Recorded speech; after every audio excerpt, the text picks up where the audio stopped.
What's up, everybody? Welcome back to the channel, The Mandalorian, Season 3, Episode 3, Chapter number 19.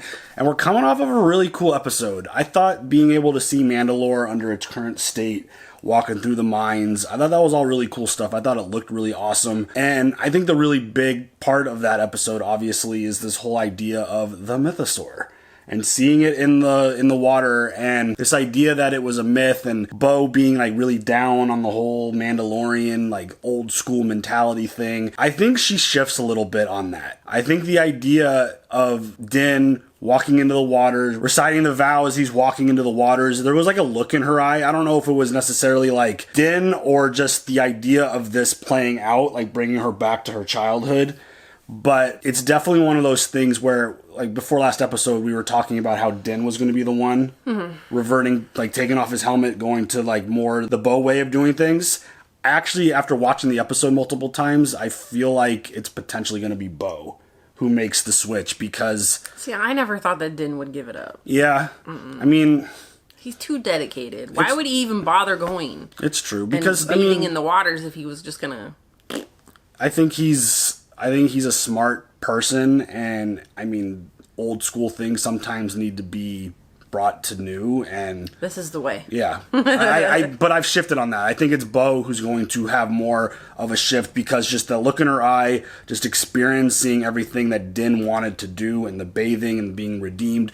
Plus, Bo's also redeemed now. Because she went diving in when Din was walking in and he dropped to the bottom. She went in after him. And does she have to say the words in order for that to work? Or you just have to go in and splash? I'm going to assume that you just got to jump in the water and go for a little swim. But I don't know. We'll see. I'm hoping we get more with that, obviously. But yeah, I think this idea of old way versus new way, old school versus new school, I think there's going to be a little bit of shift. And there's this whole idea of taming the mythosaur is how you bring everyone together, because the original great leader of Mandalorians, he tamed the mythosaur. It's not a mandosaur? No, it's a mythosaur. Missed opportunity. Seriously. Okay. That's funny. A mandosaur. It's not a Mandosaurus Rex. No?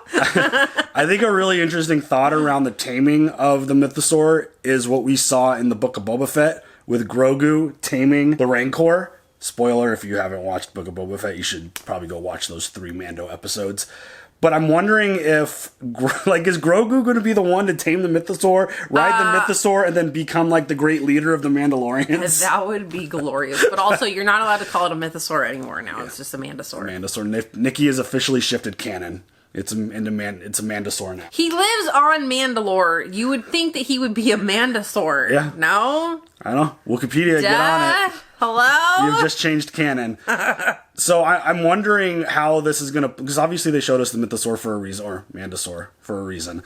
And the whole Grogu thing, he's got a really good ability with the Force to tame these large creatures. We've seen him do it before. You know, like how I'm kind of just waving my... Like, it's just I can't help it. You will. Yeah.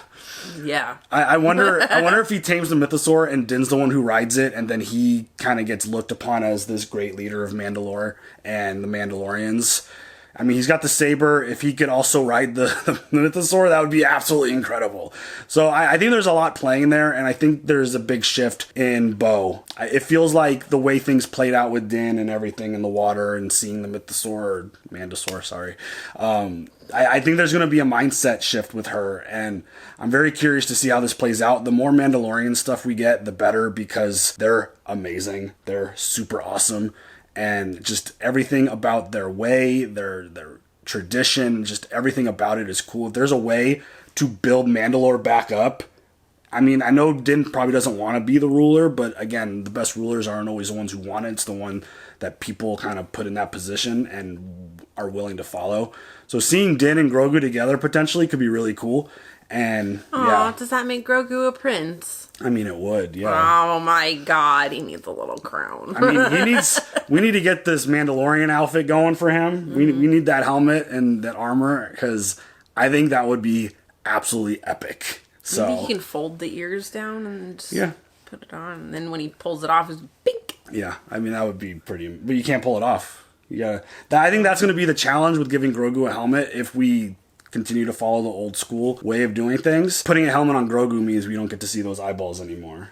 So, and that fuzzy little head. Yeah, that could be a little challenging, but I really love seeing Mandalore. I really enjoyed that episode. I thought it was really cool in terms of the world building and kind of pushing the story forward with Din and Bo.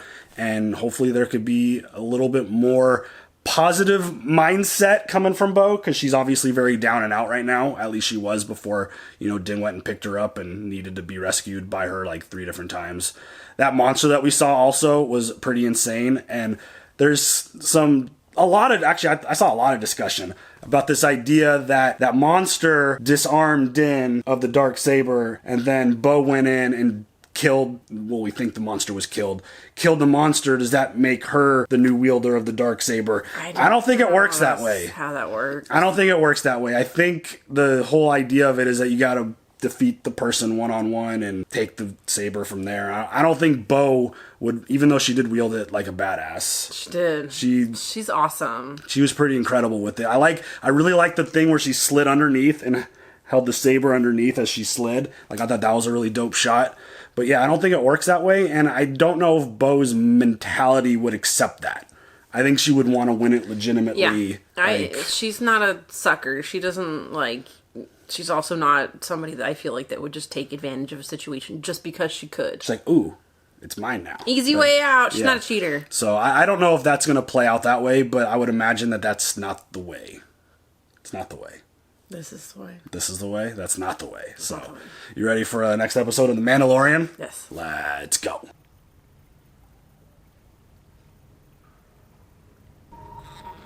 Oh, it's the baby. He's like, Dad, you alright? Cool. I am redeemed. I witnessed it. You bathed in the living waters. You are Mandalorian again. Can we leave now? Oh, okay, so there's the proof of the water. Okay. I mean, I could just... Does the living water have a different, look to it? You see anything down there? I saw the chasm passing me as I fell. I didn't realize it was so deep. It wasn't. Bombings from the Purge must have triggered seismic activities. Did you see anything alive? Alive? Like what? Nothing. Let's get out of here. So she's not going to tell him what she saw? If I was Din, I'd be like, why? What'd you see? Right? Why are you asking me multiple questions if I saw anything down there?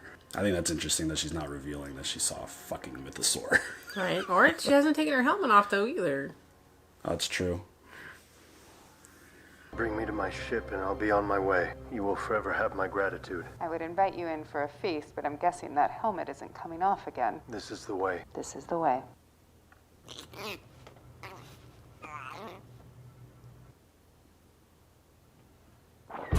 Oh shit.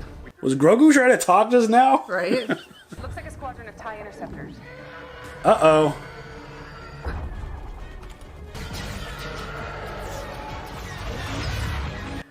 I love that sound. I mean, The it's... whooshing of the ships, but also the sound of the lasers. TIE fighters have the best sounds. The laser sounds. The pew pew pew pew pew.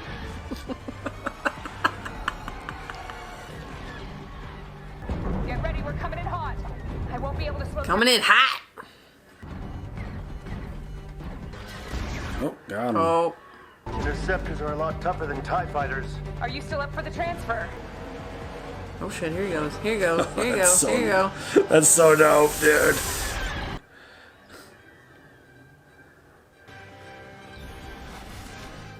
Alright, dope as hell. Dope as hell. Just a little stumble. Wow, Didn't good. stick the landing. Yeah. No superhero landing for Din. Yeah, bitch! With some Mando sound. Awesome. Mando music.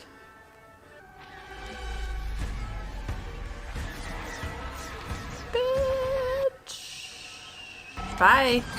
Bye! Oh shit. Nice.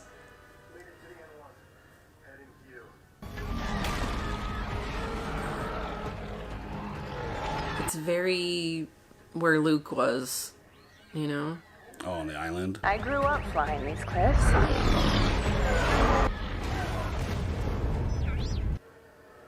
Scuffed it a little bit. Girl!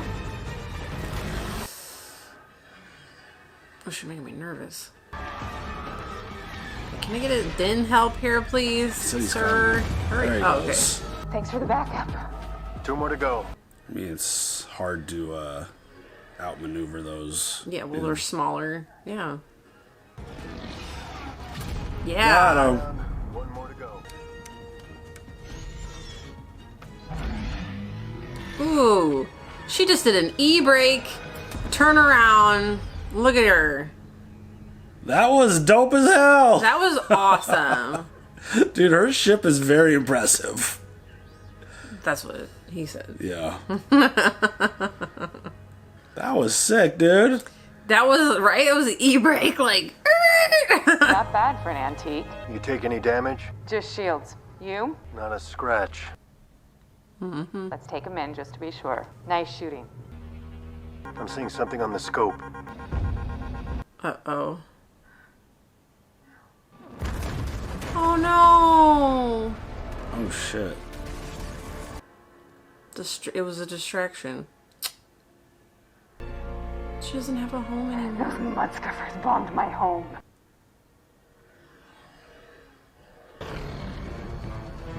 Oh, she's pissed now. Wouldn't you be? Fucking yeah.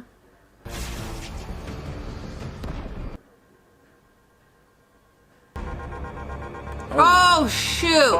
We've got Hell company. no! You have to get out of there. And you've got the baby on board. There's too many of them. We've got to get out of here.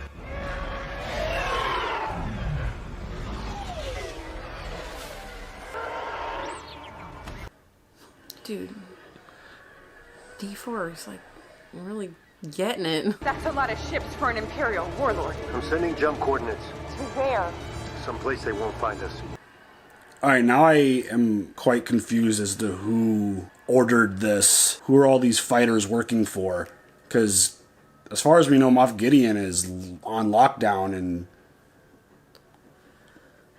I wonder if that's some kind of tease for Thrawn. Because look at this. This is unbelievable. Coruscant looks beautiful. If they're gonna like try to implement Thrawn like heir to the Empire, it would be the perfect timing. But why would they go attack Bo's castle? I believe the pursuit of knowledge is the most noble thing someone can do. Sadly, my research was twisted to something cruel and inhumane at the behest of a desperate individual intent on using cloning technology to secure more power for himself. But despite the shameful work of my past, I now hope to help the New Republic in whatever way I can. Though that work is now behind me and I regret what I did, I assure you that my original intentions were good.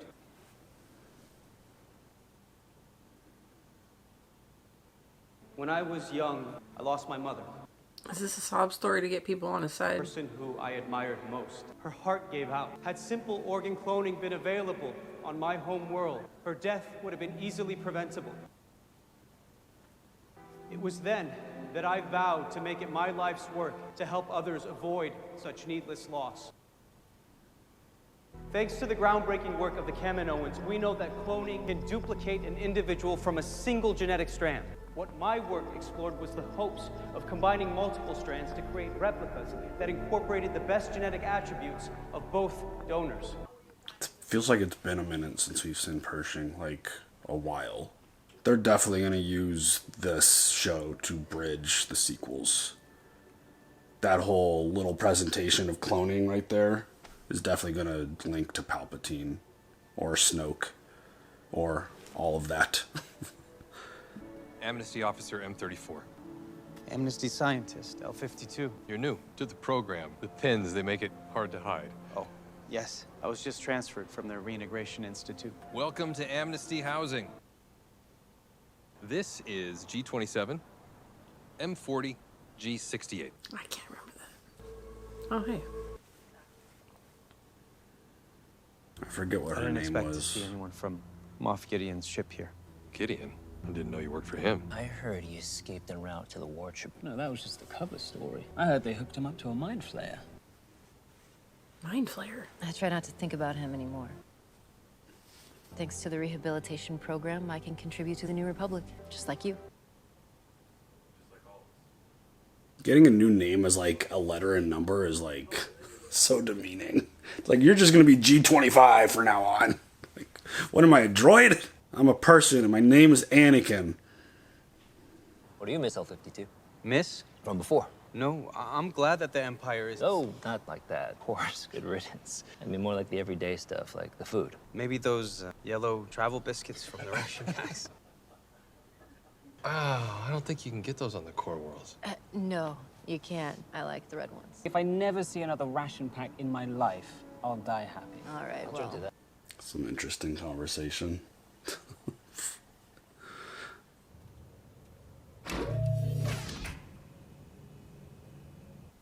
Just close it. Nobody's there. Just close it and go back in. No, thank you. I don't want to get hit over the head. That seems really sketchy.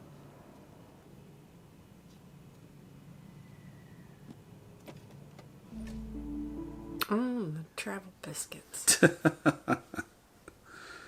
That box looks very Imperial.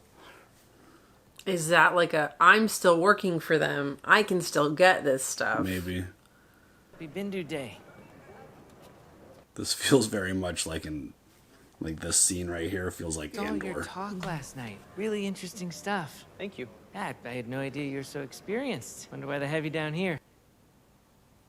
Happy to do whatever's asked of me. But, you know, Oh, excuse me. I'm falling behind.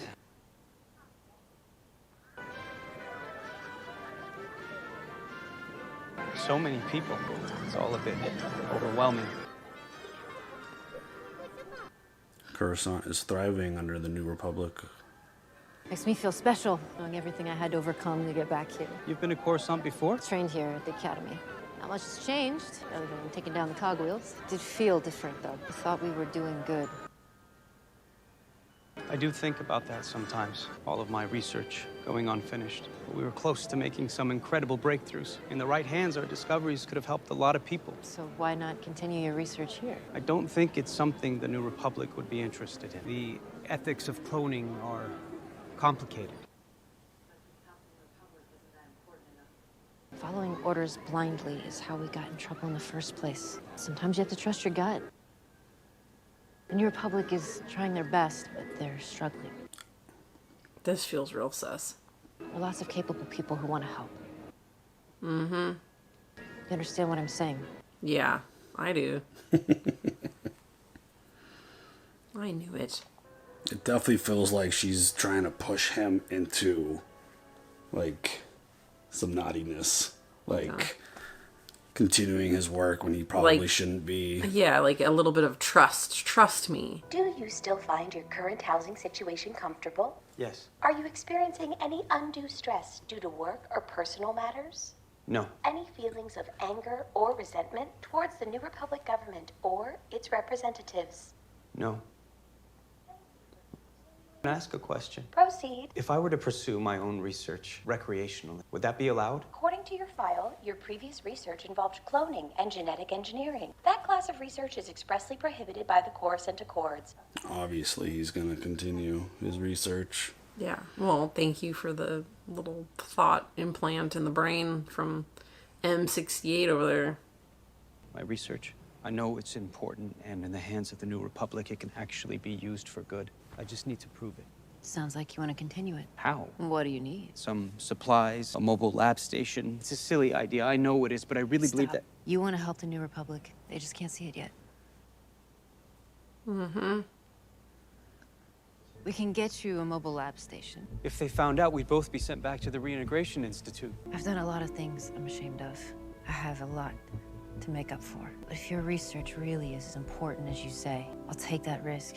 Definitely playing with him. Yeah. Trying to get him to feel comfortable continuing and... But where is this message coming from? Is this a situation of a plant from Gideon to, like, get in there and start kind of feeling your way through things, convincing people of other stuff? I don't know. Feels like a mole type of situation. That's what I was thinking, spy. Have you experienced any feelings of anger or resentment towards your coworkers? No. How many times does he have to have this interrogation meeting? I don't know. Our main objective is to help the Republic, right? Correct. And that supersedes everything else? It does. Is that the convincing that he needed right there? Right? Why does he keep touching his ear? Is there like There's something that happened in the past. I don't remember exactly. The mobile lab station? Let's go get it. Good. Tomorrow night? He didn't need a lot of convincing. Nope. He feels like what he's going to be doing is good and positive and going to be helpful, so... Well, I mean, especially when they're telling him, like, yeah, this is so important. You're helping the new Republic. Are you? It's the right thing to do. Is it? If you have to give yourself a pep talk before you do something, it's probably bad. I mean, it's 100% leading to the Snoke Palpatine situation. For sure. Oh, wow. Never done anything like this before. That Star Destroyer looks like it's in pretty solid condition considering.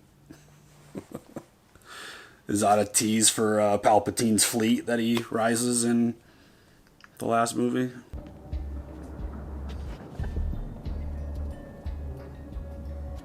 Ships are all inoperable. No need to guard them. But it's still got power.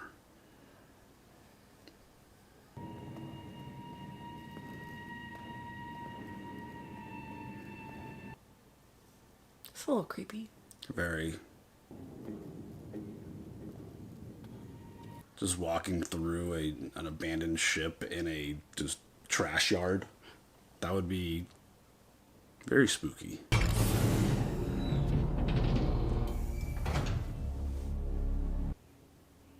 Like, how are they going to transport this stuff back? Is everything you need here? I'm like, unless they're just gonna stay there. I mean, that looks like a lot of equipment. I mean... Only take what I need. It's all going to the scrap heap. I remember the first time I was in a place like this. I couldn't believe I'd made it. My mother was a doctor in the town where I grew up. I would spend days in her office dreaming of a lab like this. You always knew what you wanted to do. As far back as I can remember. What was that? Just the ship settling. Mm-hmm. Keep packing. I'll keep watch just in case. She gonna get like blasted right now. Oh, that's all you needed?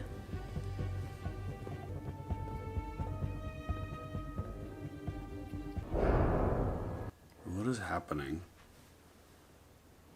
That's not... Yeah, see, yeah.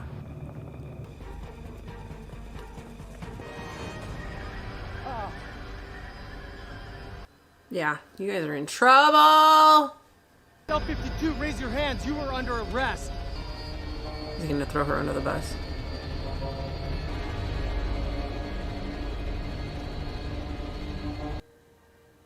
Oh. Raise your hands, L-52. It was all set up. So... That's interesting. Good morning, Doctor. Listen, I can explain. I wasn't trying... No need.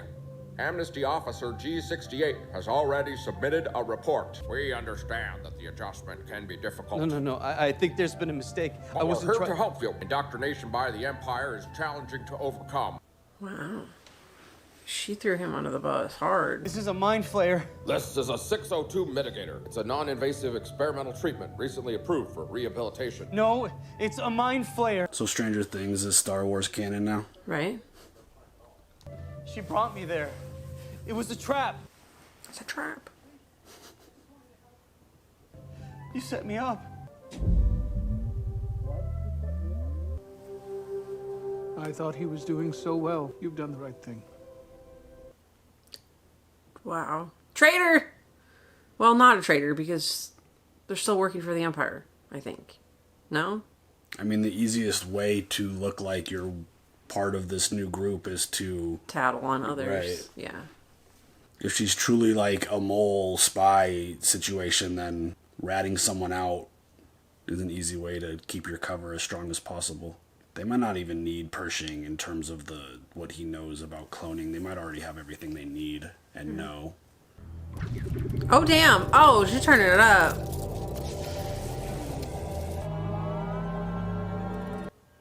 Dude, she's got an evil eye. Right. She's got the look in her eye.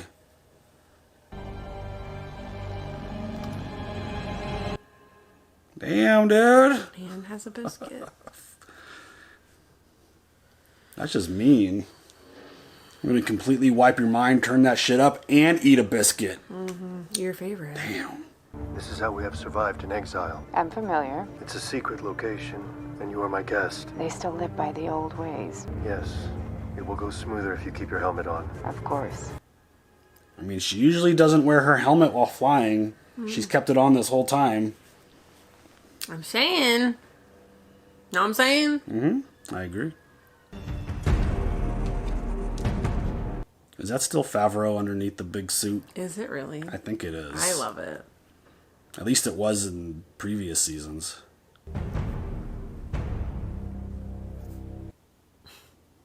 Grogu, put your helmet on. Put your little tiny little flap over. Come no further. You are an apostate, Din Djarin. No longer. I have been to the mines of Mandalore. Impossible. The mines were collapsed in the Purge. The planet is cursed. These are lies. He speaks the truth. And who are you, Night Owl? I am Bo-Katan of Clan Kryze. Your house has fallen from the way. You are both apostates. Dude, Paz is like, he is being feisty. But it's like, I just bathed in the living water, dude. I'm good again. It's fine. I bring proof. We shall see.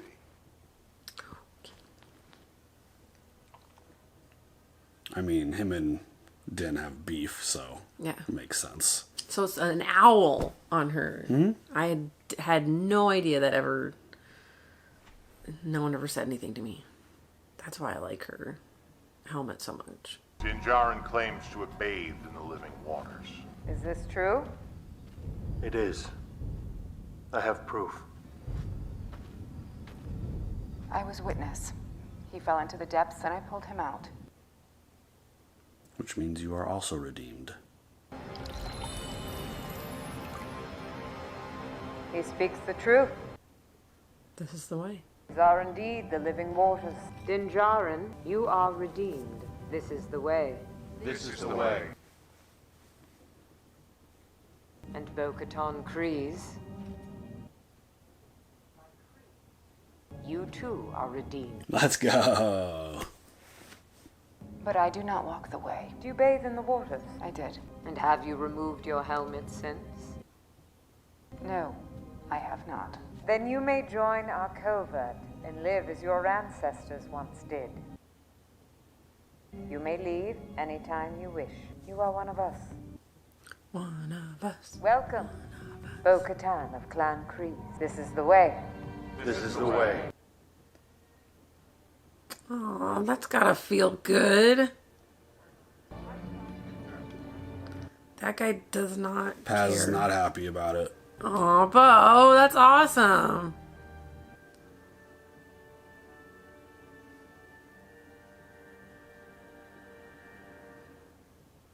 Yeah, I definitely think there's going to be a shift in her. Because, I mean, after losing all of her folks, and then seeing what Din went through, and then her seeing the mythosaur, and then Din coming back here and seeing that there's still, like, a bond amongst Mandalorians, and they just accepted her, I think that's going to be big. I think it's going to be really important for her journey, and the fact that she's being brought in, she's accepted, she's been redeemed. I mean, now you just can't take your helmet off as much as you used to. At all. You can't take it off at all. Hello? How do you eat? You have to be alone. You just can't be in the presence of anyone else. Oh, okay. But yeah, I think it's definitely going the road of Bo joining the old way. This is the way. Would she be a Manbo? I mean, a Mandalorian? Sure. If that's what you want to do, go for it. I'll be here all week, folks.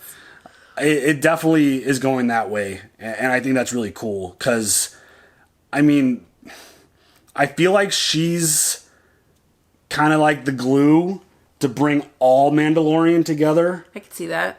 And because if her mindset was never acceptance to what the old way was, I don't think anyone that is connected to Bo, even though they all kind of bounced on her because she didn't have the saber anymore, I think that will be a huge sign to bring all the Mandalorian back together. And didn't even said it, like they're scattered like stars in the sky, and you bring them all together. And yeah, I think this is going to be really big for the Mandalorians in general, just overall.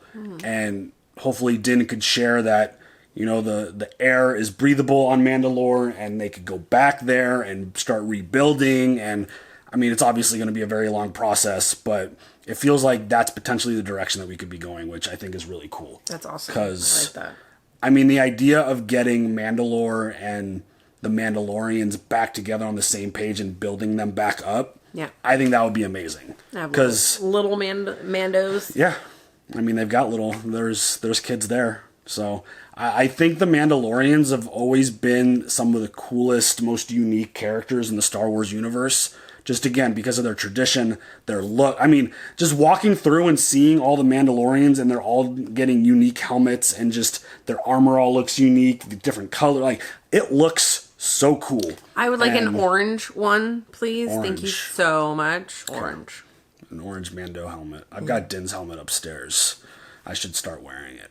This is the way. I need to be redeemed in the living waters. You have to be baptized first, or how does that work? I mean, you got to go through the ritual that we saw at the beginning of the season. I think that's super dope that the living waters has like a special effect. It's actually living. I think that's pretty cool. The term living waters. I think it's pretty amazing how there's a way to prove it, because it's like I could just go to a sink and just fill up my little tube and. I don't know if you want the water out of our sinks. Our water's not good. I think the big obvious sign is Paz is like... I hope I'm saying his name right. I always get some of these names wrong. But he's the one who's the descendant of the Mandalorian Jedi. Really? Yeah. That's cool. He had the beef. He fought with Din. I think that was season 2? Or was that Boba Fett? I think that was Boba Fett. I don't even remember where that happened. But I know they had an issue. They fought... And so he's obviously, you could, like, they're wearing helmets, you can't see their expressions, but you could tell by body language, he's not having this. He was, like, questioning both of them, like, get out of here, basically. You're still apostates. You're not part of this. You haven't been redeemed. You're lying. And he doesn't seem on board even after the armor is like, yeah, you're redeemed. Cool. You guys are both bathed in the living waters and all this. I think he's going to, I don't know what he's gonna turn? I don't know. He's gonna be the other convert? I don't know what converted out? Yeah, I don't know what his role's gonna be, but I mean there's gotta be a little bit of conflict from within, and I think he's gonna provide that. So we'll see where that goes. Obviously, this whole middle chunk of this episode was all about Dr. Pershing and that whole situation, and seeing Coruscant is cool, and the New Republic, and seeing how they have things set up and how things are going. I thought that part of the episode kind of dragged a little bit, I'm not gonna lie. I feel like it could have been condensed a lot. But being reintroduced to Elia Kane, that whole situation was kind of interesting because it's obvious that she's a planted mole, even though Gideon's not currently active. And I mean, there was a rumor that he got away and escaped, which now knowing what played out in this episode and her saying like, oh, that was just rumor, like maybe that actually really happened. And maybe Gideon is responsible for the fighters that we saw at the beginning of the episode with Bo and Din. And yeah, I don't know. That whole situation was interesting, that she was baiting him to talk about his plans and his research, and then convinced him to go steal something off an old Star Destroyer, and then getting captured, and it proved that she was like betraying him and then putting him in this mind flare and wiping his mind, and she turned it up and she had this look in her eye. And yeah, that whole situation was interesting because I mean maybe they don't need Pershing anymore, and they just wanted to eliminate anyone who might have knowledge of what they might be doing with the research and the cloning stuff. Yeah. I mean, we know from the sequels that Palpatine comes back as a clone, and then Snoke is also a clone that was created So, like, we know that's where this is going, and that's how this is all connect to the sequels. And the Empire might already have everything they need. They might not need Pershing and his research and anything that he knows, and they just might want to eliminate anyone who might have knowledge of what they might be doing so that he could stop talking about it. Because the episode, like, when we got to Coruscant, it was him standing on a stage talking about it. Yeah. So maybe it was a way for them to eliminate and just be like, yeah, we don't need anyone talking about this anymore because we're going to be working it on the DL, and we don't need any ideas or any thoughts or any discussion or rumors about this and his research coming back up. Maybe they just have everything they need and they're just going to continue doing it on the, on the low. And yeah, it's 100% going to link to Palpatine without question, and the whole Snoke situation. So seeing that bridge and that connection, I mean, I know there's a big divide on the sequels, and I mean, I've talked about them many times. I'm not going to go into it now, but it's definitely one of those things where there's a lot of explanation that needs to be done in terms of explaining why things played out the way that they did in those movies. And I think this show is going to kind of connect those dots a little bit and give a little more explanation and try to make sense out of things, but we'll see. You know who Thrawn is, right? You don't know Thrawn? I gotta teach Nikki about Thrawn. Thrawn is... I'm just like, yeah, whatever he said. Thrawn is an amazing character from a book series, and then they brought him into Rebels, and he's going to be in the Ahsoka show. He's an Imperial. He's the first non-human Grand Admiral. So the way they're going to introduce him at some point is interesting because the book that I was reading, Heir to the Empire... I was going to ask you, like, does this have something to do with the audiobook you were listening to? Yes, it's exactly... Like, that's not canon anymore, so that doesn't exist in terms of the world of Star Wars. Do that? They just decide, this just isn't a part of our thing anymore, I'm going to change it. I mean, that's what happened when Disney bought Star Wars, is they were like, everything that is old is out... And everything that we do from now on, with the exception of the movies and a couple other things, there's a lot of stuff. How many people did that upset? Oh, you don't even get them started. Like because that's like, changing like I don't know if those books New Girl or Schitt's Creek. Yeah. Like, you can't do that now. Sorry, this is the way it is. You guys correct me if I'm wrong, but I don't know if Heir to the Empire, that trilogy, the Thrawn trilogy, was ever officially canon. I don't know if that was ever a thing, but there's a ton of Legends content, as it's called, that is amazing, that isn't in play anymore. But so everybody that grew up knowing a certain this is the way is no longer the way. Yeah. So finding ways to incorporate the good stuff from Legends and bringing it into this new era of Star Wars is going to be interesting. And in terms of timelines, Heir to the Empire takes place now, where we are in The Mandalorian. Okay. So obviously the whole Luke and Leia and Han storyline, that's probably not going to play out now. But it would be interesting if there was a tease of Thrawn in this show, because in the story, spoiler, sorry, he's out of the Outer Rim while all this war is happening in the original trilogy, and then he comes back and the Empire is basically decimated, and then he tries to build it back up. Okay. So that would actually fit perfectly into this storyline. It would obviously need a lot of tweaking to fit this world, but having Thrawn show up would be fucking amazing and awesome. He's one of the coolest characters in all of Star Wars and very unique. So rooting for the bad guy, huh? I mean, he's definitely one of those characters that, one of the villains that you were like, yeah, Thrawn, awesome. Okay. He uses... Like, then I'm down. We're having a little tangent history lesson here, but... That's what you expect from me, is tangents. He uses his enemy's art. He studies art. Okay. So, like, the dude's super smart. Like, he is beyond smart. And so he'll, like, obtain artifacts and paintings and other things from his enemies, and he'll study the art to determine his strategies to fight them. It is fascinating stuff. It is so cool. And so, like, Sig Trigger in Vikings. I mean, essentially, except he doesn't study their art. But he's very, like, calm and collected and very calculated with the way he does things. So once he's introduced to live action, it's going to be awesome. But again, he was brought into Rebels, and hopefully he gets brought into live action soon, because it's going to be really cool. So that's like messing with my Viking content. That's like, you don't mess with the Viking content. That's I was never that big into Legends content, but there is a hardcore community out there who loves their Legends content, and Yeah, you might have brought up a very sore subject for all of them. Sorry! Don't hate me. Don't at me. By the way, share your favorite Legends content down below. I'm just a casual fan. I'm just asking questions. Yeah, you're good. Don't worry.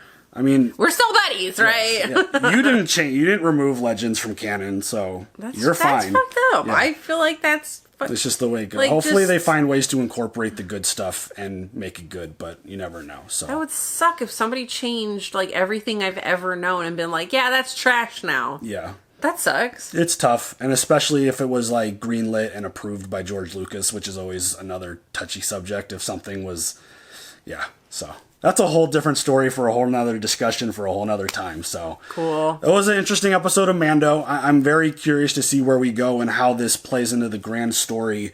We'll see what happens to the Pershing. We'll see what happens with the whole cloning thing. And I think the Bo-Katan storyline is super fascinating. I do like that.